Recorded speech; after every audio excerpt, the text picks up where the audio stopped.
నమస్తే తెలుగు న్యూస్కి స్వాగతం. రాజ్ కేసిరెడ్డి ఎట్టకేలకు పోలీసులకు చిక్కారు. రాత్రి హైదరాబాద్ నుంచి ఆయన విజయవాడకి తీసుకెళ్లారు. రాజ్ కేసిరెడ్డి చాలా నాటకీయ పరిణామాల మధ్య ముందుగా నేను ఈరోజు సిట్ విచారణకి హాజరవుతానని ఆడియో రికార్డ్స్ ఇచ్చి అక్కడి నుంచి చెన్నై నుంచి విదేశాలకు పారిపోవాలని ప్లాన్ చేశాడు. ఈ నేపథ్యంలోనే చాలా చాకచక్యంగా సిట్ వ్యవహరించి రాజ్ కేసిరెడ్డిని పట్టుకుంది నిన్న హైదరాబాద్ ఎయిర్పోర్ట్లో, శంషాబాద్ ఎయిర్పోర్ట్లో. అక్కడి నుంచి విజయవాడకు తీసుకెళ్ళి ప్రస్తుతం విచారణ కొనసాగుతూ ఉంది. కర్త కర్మ క్రియ రాజ్ కేసిరెడ్డి అని విజయసాయిరెడ్డి చెప్పుకొచ్చారు. అయితే ఈరోజు విజయసాయిరెడ్డి చేసిన ట్వీట్ ఇంకొంత ఆసక్తి రేపింది. కర్త కర్మ క్రియ రాజ్ కేసిరెడ్డి అని చెప్పారు. సరే, కేసిరెడ్డి రాజశేఖర్ రెడ్డి విజయసాయిరెడ్డి మీద బట్టేబాజ్ అని ఏదో తిట్టుకుంటూ వచ్చాడు. అయితే ఈరోజు ఆయన ట్వీట్ చేసింది, సగం బట్టలు మాత్రమే విప్పారు నిందితులవి, ఇంకా పూర్తి బట్టలు విప్పడానికి నేను సహకరిస్తా. నన్ను అడ్డం పెట్టుకుని వాళ్ళు తప్పించుకోవాలని ప్రయత్నిస్తున్నారు. నాకు ఒక్క రూపాయి కూడా ముట్టలేదు. నేను పూర్తి బట్టలు విప్పడానికి సహకరిస్తా అని అంటున్నారు విజయసాయిరెడ్డి.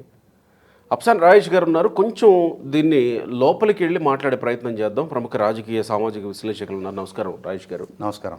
గతంలో కర్త కర్మక్రియ రాజే అన్న విజయసాయిరెడ్డి ఇప్పుడు సగమే విప్పారు, పూర్తిగా విప్పడానికి నేను సహకరిస్తా అంటున్నాడు ఏంటి? అంటే ఈ ఉదంతాన్ని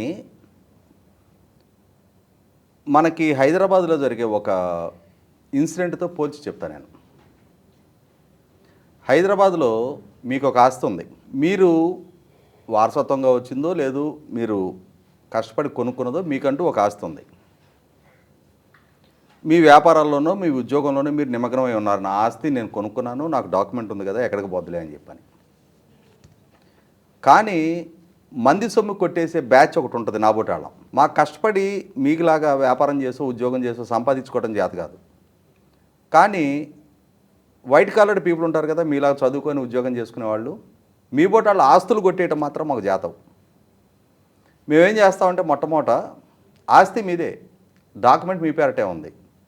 కానీ నేను నా ఫ్రెండ్ ఇంకొకడు ఈ ఆస్తి పలానా వాడిది కాదు, ఇది నాది అని చెప్పి నేను అతని మీద కేసు వేస్తా. అతను ఎవరన్నారు ఈ ఆస్తి నాది అని చెప్పి నా మీద అతను కోర్టుకి ఎక్కుతాడు. మీకు సంబంధం లేకుండా మా ఇద్దరి పేరిట కోర్టులో విచారం జరుగుతూ ఉంటుంది. ఎండ్ ఆఫ్ ది డే ఎవరో ఒకళ్ళకి తీర్పు ఇవ్వాలి కదా. నాకు అతనికో తీర్పు వచ్చింది. దానికి కావాల్సిన చిత్తుకాయితాలు ఏదో ఒకటి పెడతాం కోర్టులో. నాకు హక్కు ఉంది అని చెప్పి మా ఇద్దరు పేరిట వాదనలు జరుగుతాయి. మా తరపున వాదించే లాయర్లు ఎవడో ఉంటాడు మా దగ్గర ఫీజు తీసుకొని.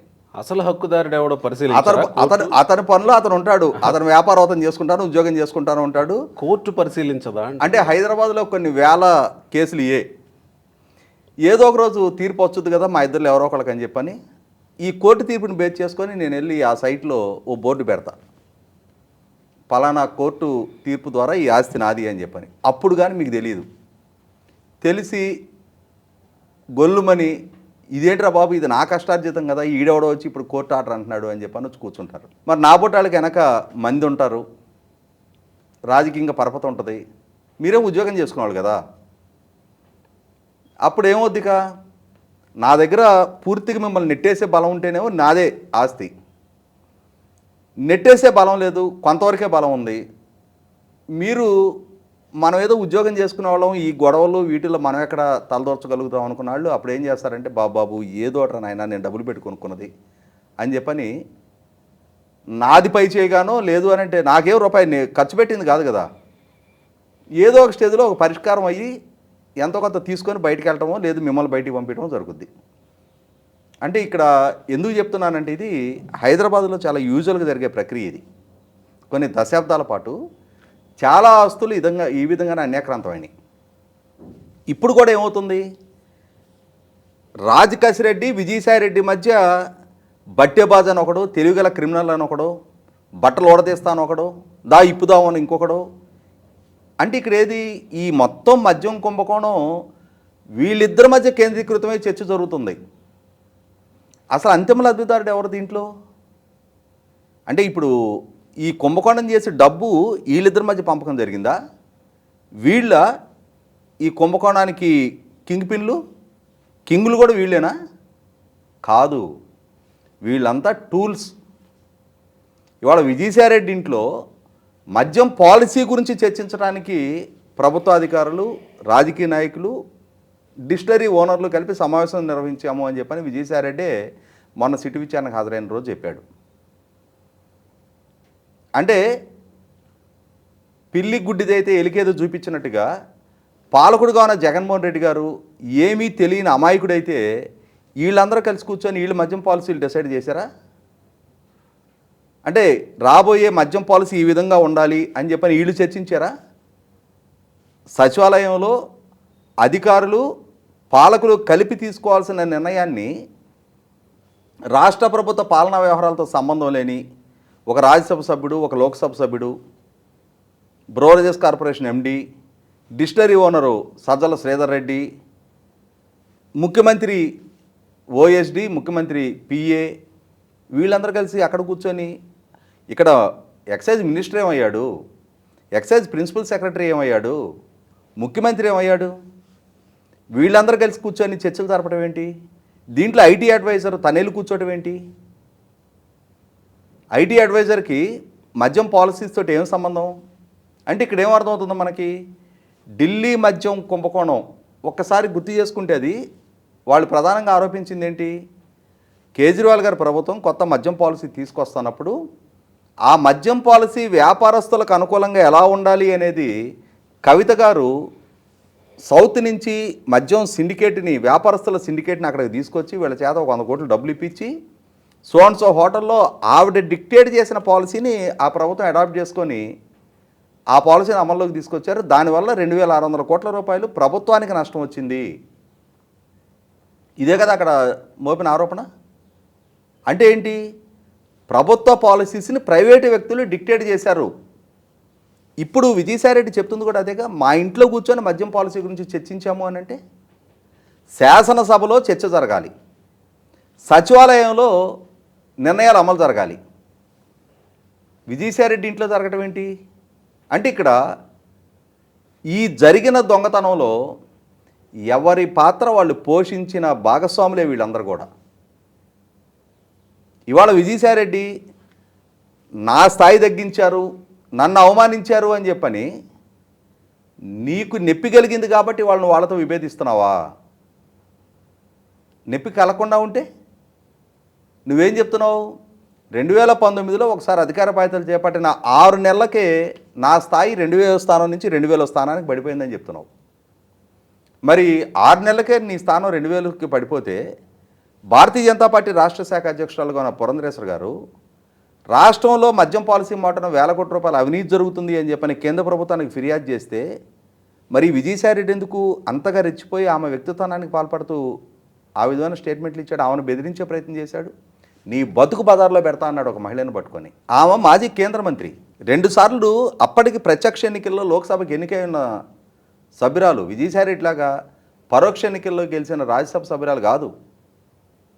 అటువంటి ఆమెను పట్టుకొని ఎంత జుగుసాకరమైన పదజాలంతో వ్యక్తిత్వానికి పాల్పడ్డాడు. అంటే ఇక్కడ విజయసాయిరెడ్డి ఏళ్ల పట్లిప్పినా, వీళ్ళు విజయసాయిరెడ్డి పట్లిప్పే ప్రయత్నం చేసినా వాటాల పంపకాల్లోనో హోదాల పంపకాల్లోనో వచ్చిన తేడాలే తప్ప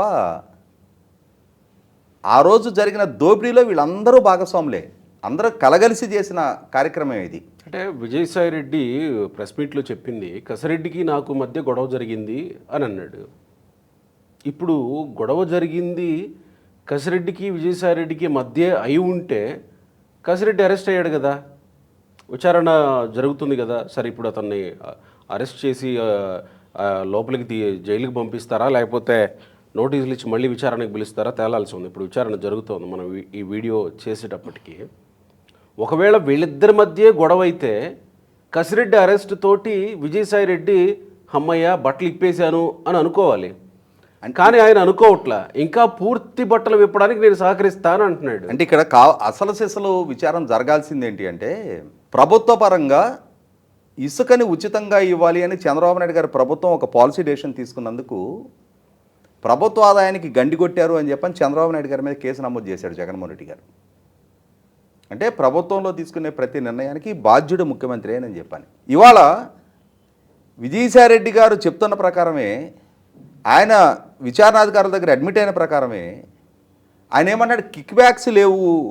మరి కిక్ బ్యాక్స్ లేనప్పుడు అవినీతి ప్రస్తావన ఏముంది? ఇంకా కర్త కర్మ క్రియ కసిరెడ్డి రాజు అని ఎందుకు చెప్తున్నావు? బిగ్ బాస్ ఎవరున్నారో నాకు తెలియదు అని కూడా అన్నాడు. అదే అంటున్నా. అంటే ఇక్కడ ఏంటంటే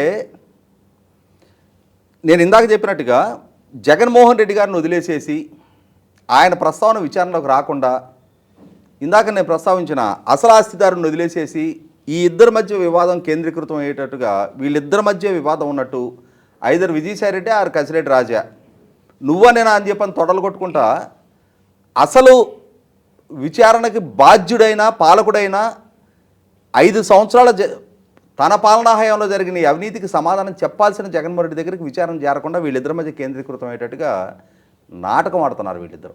అసలు బాధ్యులు ఎవరో ఇవాళ మద్య నిషేధం చేస్తానని చెప్పని అధికారంలోకి వచ్చి ప్రభుత్వ ఆధ్వర్యంలో మద్యం అమ్మకాలు జరగాలి అని చెప్పని కొత్త మద్యం పాలసీని తీసుకొచ్చి బ్రోరేజెస్ కార్పొరేషన్ ఎండీగా వేరే విభాగంలో పనిచేస్తున్న కేంద్ర సర్వీసుల్లో ఉన్న వాసుదేవరెడ్డిని తీసుకొచ్చి ఎండీగా నియామకం చేపట్టి రాష్ట్రంలో అప్పటి వరకు అమ్మకంలో ఉన్న ఎస్టాబ్లిష్డ్ బ్రాండ్లు మొత్తాన్ని రద్దు చేయించి రాష్ట్రంలో ఉన్న 22 డిస్టరీలు తన పార్టీ నాయకుల హస్తగతం అవుతుంటే ఆ నాయకుల ఆధ్వర్యంలో తయారైన వినూత్న బ్రాండ్లు ఒక్క ఆంధ్రప్రదేశ్ రాష్ట్రంలో బ్రోరేజెస్ కార్పొరేషన్ ద్వారా ప్రభుత్వ షాపుల్లో మాత్రమే దొరికే బ్రాండ్లని వినియోగంలోకి తీసుకొచ్చి ఇవాళ భవిష్యత్తు మద్యం ఆదాయాల్ని తాకట్టు పెట్టి ఈ పనులు మొత్తం చేసింది జగన్మోహన్ రెడ్డి గారు కదా. ఇవాళ డిస్టిలరీస్ నుంచి బ్రోరేజెస్ కార్పొరేషన్కి సప్లై చేయబడే కేసుల మీద జగన్మోహన్ రెడ్డి గారికి సంబంధం లేకుండా, ఎక్సైజ్ మినిస్టర్కి సంబంధం లేకుండా, ఎక్సైజ్ ప్రిన్సిపల్ సెక్రటరీకి సంబంధం లేకుండా కసిరెడ్డి రాజు డిమాండ్ చేస్తేనే డిస్టిలరీ వాళ్ళు మామూలు ఇస్తారా? వాళ్ళ డిస్టిలరీల నుంచి తయారయ్యే ఉత్పత్తులు కొనుగోలు చేయాల్సింది బ్రోరేజెస్ కార్పొరేషన్ కదా. బ్రోరేజెస్ కార్పొరేషన్ కొనుగోలు చేసే లిక్కర్కి కసిరెడ్డి రాజుకి ఎందుకు మామూలు ఇస్తారు? ఆ నిర్ణయాధికారం జగన్మోహన్ రెడ్డి గారిది కదా. అంటే జగన్మోహన్ రెడ్డి గారి తరపున పనిచేసిన వ్యక్తి మాత్రమే కసిరెడ్డి రాజు. మరి అలాంటప్పుడు విజయసాయిరెడ్డి నేరుగా జగన్మోహన్ రెడ్డిని ఢీ కొడుతున్నట్టే కదా. ఇప్పుడు ఇంట్లో ఒక ఎంపీనో లేకపోతే ప్రైవేట్ వ్యక్తులో లేకపోతే ఆ డిస్టిలరీస్కి సంబంధించినటువంటి వ్యక్తులు కూర్చుంటే వీళ్ళు కాదు కదా పాలసీ చేసేది. పాలసీ చేసేది డెఫినెట్గా ఎన్నికైనటువంటి శాసనసభ్యులు, మంత్రులు, ముఖ్యమంత్రి తెలిసి లేదా ఎగ్జిక్యూటివ్ ఆఫీసర్సే కదా. మరి అప్పుడు వీళ్ళకి సంబంధం లేనప్పుడు వాళ్ళ వైపుకే కదా వెళ్తుంది. మరి విజయసాయిరెడ్డి ఇక్కడే ఉంచే ప్రయత్నం చేస్తున్నారు అంటే రాజ్ ప్లస్ విజయసాయిరెడ్డి మధ్య ఉంచేలా చేస్తున్నారు అనడంలో అప్పుడు దాన్ని అర్థం ఉండదేమో కదా. ఇక్కడ ఒకటి ఏంటంటే ఢిల్లీ మద్యం కుంభకోణానికన్నా ఇది కొంచెం భిన్నమైన అంశం. ఢిల్లీ మద్యం కుంభకోణంలో ప్రభుత్వ పాలసీని తమకు అనుకూలంగా తయారు చేయడం కోసం డబ్బులు ఇచ్చారు వీళ్ళు. కానీ ఇక్కడ తమకి లాభం కలిగే విధంగా పాలసీని డ్రాఫ్ట్ చేయించారు.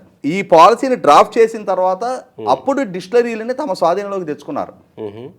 అసలు ప్రభుత్వ పాలసీ డ్రాఫ్ట్ అయ్యే నాటికి ఆ పాలసీ ఇంప్లిమెంట్ అయ్యేటానికి ఎగ్జిస్టెన్స్లో కూడా లేని అదాన్ డిస్టిలరీస్ లాంటి కంపెనీలని బ్రోరేజెస్ కార్పొరేషన్ పరిగణలోకి తీసుకొని 1,300 కోట్ల రూపాయల కొనుగోలు ఒప్పందాలు చేసుకుంది. అవును. అంటే ఇక్కడ అర్థమవుతున్నది 100కి 100 పాళ్ళు జగన్మోహన్ రెడ్డి గారి ఆదేశాలతో జగన్మోహన్ రెడ్డి గారి కోసం నిర్వహణ చేయబడ్డ ఒక పెద్ద మాఫియా నెట్వర్క్లో విజయసాయిరెడ్డి నుంచి మిథున్ రెడ్డి దాకా అందరికందరూ ఎవరి పాత్రలు వాళ్ళు పోషించారు. అందులో కసిరెడ్డి రాజు కూడా ఒక పాత్రదారుడు మాత్రమే. అంటే అంతిమ లబ్ధిదారుడు జగన్మోహన్ రెడ్డి. ఇక్కడ విజయసాయిరెడ్డి ఏం చెప్తున్నాడు, నువ్వు చెప్పదలుచుకుంటే పూర్తి స్థాయి నిజాన్ని చెప్పు, లేదు అని అంటే అసలు నాకేమీ తెలీదు అని చెప్పు. కర్త కర్మ క్రియ కసిరెడ్డి రాజు అంటున్నావు, బిగ్ బాస్ ఎవరు లేరు అంటున్నావు, బిగ్ బాస్ సంగతి నాకు తెలియదు అంటున్నావు, కిక్ బ్యాక్సే లేవు ఇక్కడ అంటున్నావు. కిక్ బ్యాక్స్ లేనప్పుడు అసలు మీ ఇంట్లో సమావేశం పెట్టాల్సిన అవసరం ఏంటి? ఎందుకు పెట్టారు? డిస్టిలరీ యాజమానిగా ఉన్న సజ్జల శ్రీధర్ రెడ్డి ఎందుకు సమావేశంలో పాల్గొన్నాడు? సమావేశం జరిగితే సెక్రటేరియట్లో జరగాలి, లేదు క్యాబినెట్లో చర్చ జరగాలి, అసెంబ్లీలో చర్చ జరగాలి. గవర్నమెంట్ పాలసీసు డిసైడ్ అయ్యేది, ఎగ్జిక్యూట్ అయ్యేది అక్కడ. కానీ మీ ఇంట్లో ఎందుకు సమావేశాలు జరిగినాయి అంటే ఇక్కడ 100% మీరందరూ పాత్రదారులే. మీరందరూ పాత్రదారులు అయినప్పుడు ఓకే, నేను ముందుకు వస్తున్నా, నేను అప్రూవర్గా సమాచారం ఇస్తున్నానని చెప్పని అడ్మిట్ అవ్వు. కానీ నేను మాత్రం అమాయకుడిని, ఆణిముత్యాన్ని, కసిరెడ్డి రాజుకే పాత్ర పరిమితం, అసలు బిగ్ బాస్ ఎవరో నాకు తెలియదు అని అంటే, బిగ్ బాస్ ప్రమేయం లేకుండా, బిగ్ బాస్కి లబ్ధి చేకూరకుండా మీకు మీరు పంది పోగులు వేసుకున్నట్టుగా ఎవడు పోగాడు వేసుకొని పంచుకుంటుంటే చూస్తూ ఊరుకునే వ్యక్తి బిగ్ బాస్. అలా ఊరుకుంటే ఖచ్చితంగా చంద్రబాబు నాయుడు గారి మీద ఎన్ని కేసులు నమోదు చేశారు, అంతకంటే ఎక్కువ కేసులు ఆయన మీద కూడా నమోదు చేయాలిగా. అంటే ఆయన పాలనలో ఇన్ని వేల కోట్ల దోపిడీ జరుగుతున్న దాన్ని కనీసం కనిపెట్టలేని, గుర్తించలేని స్థితిలో ఆయన ఉన్నప్పుడు 100% మై గవర్నెన్స్ అని చెప్పాను కదా, ఆయన చెప్పుకునేది మై గవర్నమెంట్ అని కదా, ముఖ్యమంత్రి సర్వసహా కదా. ఖచ్చితంగా ఇక్కడ విజయసాయిరెడ్డి ఎక్స్క్యూజబుల్ కాదు, కసిరెడ్డి రాజు ఎక్స్క్యూజబుల్ కాదు, పెద్దిరెడ్డి మిథున్ రెడ్డిని వదిలిపెట్టాల్సిన అవసరం లేదు, అంతిమ లబ్ధిదారుడైన జగన్మోహన్ రెడ్డి గారిని వదిలిపెట్టాల్సిన అవసరం లేదు. విచారణ అంతిమంగా సముద్రంలో మొదలైన చిన్న అల్పపీడనం అనేది పెను తుఫానుగా మారి ఎండ్ ఆఫ్ ది డే తీరమే చేరాలి. ఇప్పుడు కసిరెడ్డి రాజ్య విచారణలో అటువైపుగా వెళ్తుందని అనుకోవచ్చా? వెళ్ళి తీరుతుంది. ఎందుకంటే ఇక్కడ కసిరెడ్డి రాజు అనే వ్యక్తి ఆధ్వర్యంలో జరిగిన వేల కోట్ల రూపాయల లావాదేవీలకు సంబంధించి ఇప్పటికే ఆధారాలు సేకరించారు. మిథున్ రెడ్డి ద్వారా జరిగిన లావాదేవీలకు సంబంధించి సమాచారం సేకరించారు. జగన్మోహన్ రెడ్డి గారు ఆ మధ్యకాలంలో మిథున్ రెడ్డి లోక్సభ సభ్యుడు, ఆ పిల్లోడికి ఏం సంబంధం అన్నాడు. మిథున్ రెడ్డి కూడా స్టేట్ గవర్నమెంట్ పాలసీస్తో నాకేం సంబంధం అన్నాడు. కానీ అదే మిథున్ రెడ్డికి 60 కోట్ల రూపాయలు నేను అదాన్ డిస్టిలరీస్ కోసం అప్పిప్పించానని చెప్పని విజయసాయిరెడ్డి చెప్తున్నాడు. అంటే ఇక్కడ లోక్సభ సభ్యుడిగా ఉండి ఒక డిస్టిలరీ యజమానిగా ప్రభుత్వానికి బ్రోరేజెస్ కార్పొరేషన్ ద్వారా సప్లైదారుడిగా కూడా పనిచేశాడు మిథున్ రెడ్డి అని చెప్పని విజయసాయిరెడ్డి చెప్తా ఉన్నాడు. అదే సందర్భంలో పాలసీ మేకర్గా వాళ్ళ నాయన పెద్దిరెడ్డి రామచంద్రారెడ్డి గారు కూడా క్యాబినెట్ సహచరుడే. కాబట్టి వాళ్ళ ప్రభుత్వంలో ప్రతి నిర్ణయంలో కూడా వాళ్ళ కుటుంబ ప్రమేయం ఉంది. ఈ పాలసీ వల్ల లబ్ధి పొందిన వాళ్ళల్లో కూడా పెద్దిరెడ్డి మిథున్ రెడ్డి కూడా ఒక లబ్ధిదారుడు. కసిరెడ్డి రాజు అనే వ్యక్తి ఐటీ సలహాదారుడిగా ప్రభుత్వం నుంచి జీతం తీసుకొని అతని టెన్యూర్లో రాష్ట్రానికి ఎన్ని ఐటీ కంపెనీలు తెచ్చాడు, ఎంతమందికి ఉపాధి కల్పన చేశాడు అతని ద్వారా. ఐటీ అడ్వైజర్గా నీ కంట్రిబ్యూషన్ ఏంటి ఈ స్టేట్కి? ప్రజలు కట్టిన పన్ను నుంచి నీకు జీతాలు చెల్లించారు. వీటన్నిటికీ తోడు ప్రభుత్వం ద్వారా ఇంప్లిమెంట్ చేయబడ్డ వాలంటీర్ వ్యవస్థకి ట్రైనింగ్ అండ్ మానిటరింగ్ కోసం అని చెప్పని ఒక ఫీల్డ్ ఆపరేటింగ్ ఏజెన్సీ అని చెప్పని ఒక ఏజెన్సీని ఎంపిక చేశారు. ఆ ఏజెన్సీ కూడా కసిరెడ్డి రాజుదే. సంవత్సరానికి 68 కోట్ల రూపాయలు ఆ ఏజెన్సీకి ప్రభుత్వం తరఫున వాలంటీర్ వ్యవస్థ ట్రైనింగ్ అండ్ మానిటరింగ్ కోసం సర్వీస్ ఛార్జ్ కింద పే చేశారు. అంటే 5 సంవత్సరాల్లో 340 కోట్ల రూపాయలు కసిరెడ్డి రాజుకి లబ్ధి చేకూరింది. మనకందరికీ తెలుసు 5 సంవత్సరాలు జగన్మోహన్ రెడ్డి గారి పరిపాలనా హయాంలో ఒక 100 మంది వాలంటీర్లని ఏ రోజైనా ఎక్కడైనా ఒక శిక్షణా శిబిరం అని కానీ వాళ్ళకి ట్రైనింగ్ అని కానీ ఎక్కడ నిర్వహణ జరిగిందా? వాళ్ళని రాజకీయపరమైన కార్యకలాపాలకు వాడుకున్నారు. వాటికి ఎమ్మెల్యేల చేత ఓరియంటేషన్ చేయించారు తప్ప మరి 68 కోట్లు సంవత్సరానికి ఎందుకు తీసుకున్నాడు ఈయన? ఈ పనులు చేయడానికే. ఈ పనులు చేస్తున్నాడు కాబట్టి ఆ రూపంలో ఆయనకి సంవత్సరానికి 68 కోట్ల రూపాయలు ఫీజు రూపంలో జగన్మోహన్ రెడ్డి గారు ప్రజలు కట్టిన పన్ను డబ్బు చెల్లించాడు. అంటే సలహాదారుడిగా జీతం గాక ఇది అడిషనల్ బోనస్.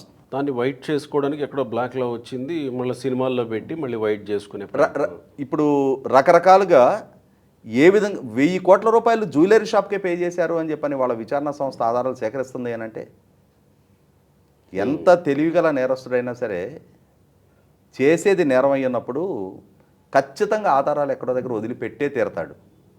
విజయసాయిరెడ్డి తెలివిగల నేరస్తుడు అని చెప్పని కసిరెడ్డి రాజు గురించి చెప్పిన, బట్టేబాజ్ అని చెప్పని విజయసాయిరెడ్డి గురించి కసిరెడ్డి రాజు చెప్పిన, రెండు ఆమోదయోగ్యమైన స్టేట్మెంట్. నాకు ఇంకొకటి ఇక్కడ విజయసాయిరెడ్డి భాగవతం అంతా బయట పెడతా అని కసిరెడ్డి రాజు అంటున్నాడు. ఒకవేళ ఇప్పుడు విచారణలో విజయసాయిరెడ్డి గురించి ఏమన్నా చెబుతాడా? విజయసాయిరెడ్డి ట్వీట్లో ప్రస్తావన చేసింది అదే, నన్ను బాధ్యుడిగా చూపించి వీళ్ళందరూ తప్పుకోవాలని చెప్పని చూస్తున్నారు అని చెప్పని. ఓహోహోహో. అంటే ఎటు మనతో విభేదించాడు కదా, మొత్తం తన మీద నెట్టేయమని చెప్పని వాళ్ళ బిగ్ బాస్ నుంచి ఆదేశాలు వచ్చి ఉంటాయి. అంటే అంతిమంగా ఎవరి మీద ఎవరు చెప్పుకున్నా అక్కడ తప్పు జరిగిందని అయితే ఓ నిర్ధారణకు వస్తుంది. క్లియర్. దోపిడీ జరిగింది, అవినీతికి పాల్పడ్డారు, వేల కోట్ల రూపాయలు చేతులు మారాయని చెప్పి నిర్ధారణ అవుతా ఉంది. అయితే ఇక్కడ ఇంకొక అంశం కూడా ఏంటి అంటే, ఇప్పటి వరకు ఈ కిక్ బ్యాక్స్కి సంబంధించిన అంశాలే విచారణలో చర్చనీయాంశంగా మారుతున్నాయి. కానీ అసలు సిస్సలు వేల కోట్ల రూపాయల non duty paid liquor distilleries నుంచి డైరెక్ట్గా షాపులకు సప్లై చేయబడి ప్రభుత్వానికి ₹1 ట్యాక్స్ రెవెన్యూ రాకుండా పూర్తి స్థాయిలో 100 రూపాయలు దోపిడీ చేసిన అసలు సిస్సల పెద్ద దోపిడీ అది. వాటి విషయంలో కూడా నిగ్గు తేలుస్తున్నారు. ప్రతి డిస్టిలరీ ఎంత పవర్ కన్జంప్షన్ చేసింది, ఎంత రా మెటీరియల్ ప్రొక్యూర్ చేసింది, వాళ్ళ ప్లాంట్ నుంచి ఎన్ని వెహికల్స్ లాజిస్టిక్ రికార్డ్స్తో కూడా మొత్తం వెలికి తీశారు. రైట్. అంటే ఎంత కరెంటు కన్జ్యూమ్ చేస్తే ఎంత క్వాంటిటీ ఆఫ్ లిక్కర్ ప్రొడ్యూస్ చేయడానికి ఆస్కారం ఉంది, బ్రోరేజెస్ కార్పొరేషన్కి ఎంత సప్లై చేశారు, ఈ లెక్కలు తీస్తే బ్రోరేజెస్ కార్పొరేషన్ సప్లై చేసిన దానికన్నా వాళ్ళ ప్లాంట్ ద్వారా ఉత్పత్తి అయిన క్వాంటిటీ ఎక్కువ అని చెప్పి నిర్ధారణ అవుతూ ఉంది. ఆ అడిషనల్గా ఉత్పత్తి చేసిన క్వాంటిటీ ఏమైంది? వేరే రాష్ట్రాలకు ఎక్స్పోర్ట్ చేశారా? వేరే దేశంలో ఎక్కడ ఈ బ్రాండ్లు అమ్మరు, వేరే రాష్ట్రాలలో ఎవడో ఈ బ్రాండ్ని వాసన కూడా చూడరు. కర్మో గ్రహపాటు ఆంధ్రప్రదేశ్ ప్రజలు ఈ ప్రభుత్వాన్ని ఎన్నుకున్న పాపానికి ఆంధ్రప్రదేశ్ ప్రజలే తాగారు. ఆంధ్రప్రదేశ్ ప్రజల చేత బలవంతాన ఇది మాత్రమే తాగిచ్చారు. దాని పర్యవసానం ఆరోగ్య ఆంధ్రప్రదేశ్ కాస్త అనారోగ్య ఆంధ్రప్రదేశ్గా మార్చారు. డబ్బు పెట్టి జబ్బులు తెచ్చుకున్నారు. వీటికన్నిటికీ బాధ్యులైన ఇవాళ ప్రతి ఒక్కడు ఎవడి పాత్ర వాళ్ళు పోషించిన నేపథ్యంలో ఇవాళ ఒకటి జరుగుద్ది. ఒక ఎలుక పంటని నాశనం చేస్తుంది, లేదు మన ఇంట్లో బట్టలు కొట్టేయటమో కూరగాయలు కొట్టేయటం ఏదో చేస్తుంది ప్రతిరోజు. దాన్ని పట్టడానికి రకరకాల ప్రయత్నాలు చేస్తారు. కొంతమంది ఎలికల మందు రాసి ఉల్లిపాయలు పెడతారు, కొంతమంది మందు పెట్టి ఫ్రూట్స్ పెడతారు, బోనులు పెడతారు. అంతిమంగా అది ఏ కలుగులో దాక్కుందో చూస్తే ఆ కలుగులోకి పొగబెట్టి ఏదో ఒక రకంగా అయితే ఎలికని చంపేస్తారు. శాశ్వతంగా ఈ ఎలికలకి ఇంటిని అప్పచెప్పరు ఆవిడ కూడా. అయితే దీంట్లో కొసవేర్పు ఏంటంటే, ఈరోజు చంద్రబాబు నాయుడు గారు ఫారిన్ టూర్ ముగించుకొని ఢిల్లీకి వచ్చారు. అమిత్ షాని కలవబోతున్నారు. మొన్న మధ్యకాలంలో పార్లమెంటరీ పార్టీ అధ్యక్షుడు లావు కృష్ణదేవరాయలు క్లియర్గా అమిత్ షాకి లిక్కర్ కుంభకోణంలో ఏం జరిగిందో వివరించారు. తర్వాత మళ్ళీ లేఖ కూడా రాశారు. ఒకవైపు ఒక ముగింపు దిశగా కసిరెడ్డి రాజ్ విచారణ, ఇంకొక వైపు విజయసాయిరెడ్డి పూర్తిగానే సహకరిస్తానని చెప్పడం, అంటే ఒక రకంగా అప్రూవర్గా మారిపోయినట్టే కదా. ఈ పరిణామాల మధ్య ఇది యాదృచ్ఛికంగా జరిగిందా లేకపోతే అనుకుని జరుగుతుందో తెలియదు, కానీ చంద్రబాబు నాయుడు గారు అమిత్ షాని కలవడం ఈ కేసులో ఇంకొంత మాట్లాడుకోవడానికి ఛాన్స్ ఇచ్చే అంశమే అనుకోవాలేమో కదా. ఇప్పుడు వాస్తవంగా అయితే ఇప్పుడే విచారణ బిగిన్ అయింది. విచారణ ముగింపుకు రావట్లా. వేల కోట్ల రూపాయల డబ్బు విదేశాలకు తరలించబడింది అని చెప్పని లావు కృష్ణదేవరాయలు గారు పార్లమెంట్ వేదికగా స్పష్టం చేశారు. అవును. ఇవాళ వేల కోట్ల రూపాయలు ఎలా తరలించారు అంటే, ఇక్కడ నల్ల డబ్బు రూపంలో వసూలైన మామూలని విదేశాలకి ఎలా తరలించగలిగారు అంటే ఇక్కడ మనీ లాండరింగ్ జరిగిందనేది అర్థమవుతుంది కదా. 100% చాలా బలమైన విచారణ జరగాలి, చాలా లోతైన విచారణ జరగాలి. ఇన్ని వేల కోట్ల రూపాయల అక్రమాలకు పాల్పడ్డ నేపథ్యంలో మరి ఢిల్లీ మద్యం పాలసీని ఆల్టర్ చేసినందుకు కేజ్రీవాల్ గారిని జైల్లో పెట్టినందుకు, జైల్లో పెట్టడం న్యాయం అని చెప్పని విచారణ సంస్థలు భావించినప్పుడు, సుప్రీంకోర్టు కూడా పదే బెయిల్ పిటిషన్లు రిజెక్ట్ చేసినప్పుడు, మరి వాళ్ళ ఆంధ్రప్రదేశ్ రాష్ట్రంలో జరిగిన ఈ అక్రమాలతో పోలిస్తే ఢిల్లీ మద్యం కుంభకోణం అనేది ఒక చిన్న పీనట్ లాంటిది. అటువంటిప్పుడు ఇంత విస్తృత స్థాయిలో ఇన్ని వేల కోట్ల రూపాయలు ఇంత ఆర్గనైజ్డ్గా ఇన్ని సంవత్సరాల పాటు దోపిడీకి యథేచ్ఛగా పాల్పడ్డ నేపథ్యంలో అసలు సిసలు లబ్ధిదారులైన పాలకులు ప్రతి ఒక్కళ్ళు అకౌంటబులే, ప్రతి ఒక్కరి మీద విచారణ జరగాల్సిందే, అరెస్టు చేయాల్సిందే, జైలు పాలు చేయాల్సిందే, వాళ్ళు తిన్న సొమ్ము కక్కించాల్సిందే. అప్పుడు విచారణ సంస్థలు సఫలీకృతం అయినట్టు తప్ప ఏదో తాత్కాలికంగా ఛానల్స్లో ఫ్లాష్ న్యూస్ కోసం వాళ్ళని అరెస్టు వీళ్ళని అరెస్ట్ అని చెప్పని సంచలనాల కోసం అరెస్టు చేసినా కూడా అది ఉపయోగం లేదు. Right sir, thank you.